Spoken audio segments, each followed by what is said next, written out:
Nia DaCosta, thank you very much for being with me today. Of course, thanks for taking the time. And first of all, happy birthday, Oh because yeah, your birthday is almost the same day as the release of the movie, yeah, November 10th, a couple of days earlier. yeah. Thank you very much. Yeah. And I was checking your birthday because you are the youngest Mm, director of any Marvel movie, mm, which is amazing. And you are now only 33, in 34 in a couple of days. yeah. Also, the first African American woman to direct a Marvel movie. Yeah. I mean, you are breaking here so many barriers. Yeah, So I know. many- I didn't realize it at the time. That's kidding. How proud of you or this? Oh no, it's great. I mean, I think for me the biggest excitement is that there'll just be more people after me who can take these mantles and run with them, which is really exciting. But yeah, it's really cool. Also, the movie itself. I mean, this is the sequel of the 2019 Captain Marvel movie. That it was the first one with a female lead in the MCU. But now you have a group of females. You have this family of three female superheroes. How important is that for you also? It's really important and really awesome. I mean, I was really excited when I found out that Marvel even wanted to make this movie and put these women together.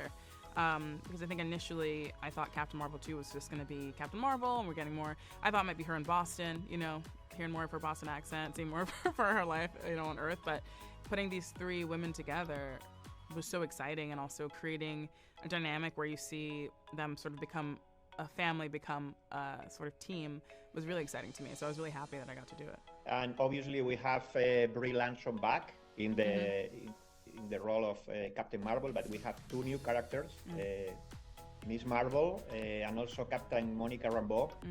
Could you tell me a little bit about? I mean, you were mentioning it, but about the dynamic of these three that are very different characters, different backgrounds, different. I don't know. I think it's very beautiful that how much they represent with these three characters, right?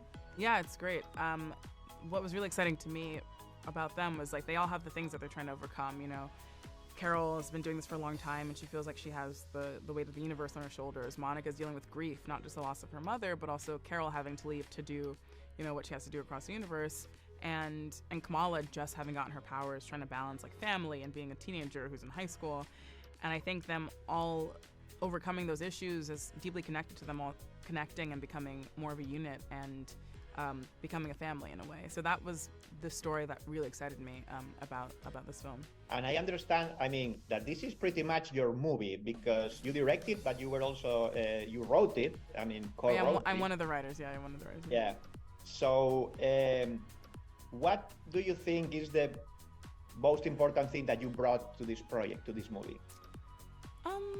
I mean, for me, the most important thing for any project is the characters, their emotional lives, emotional truth of whatever they're going through. So, in the midst of all of the flying and the pew pew and the switching, you also have like real human beings under there, and that was something that was really important to me, and so I focused a lot on.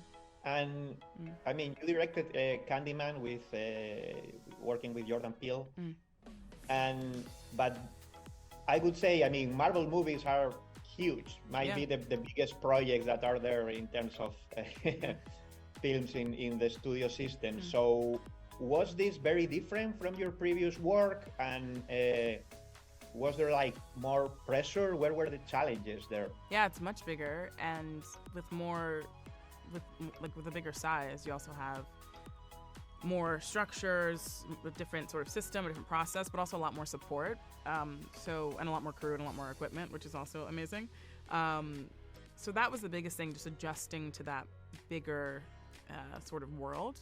And yeah, finding ways to fit this movie into like the bigger scope of the Marvel universe. That's something that we weren't doing on Candyman because it was really just its own thing. But yeah, it's like anything, when you go into a different world, you just have time to learn the process. Thank you very much, and congratulations for the movie and all the work that you have done so far. Thank you so much. Thank you, Nia.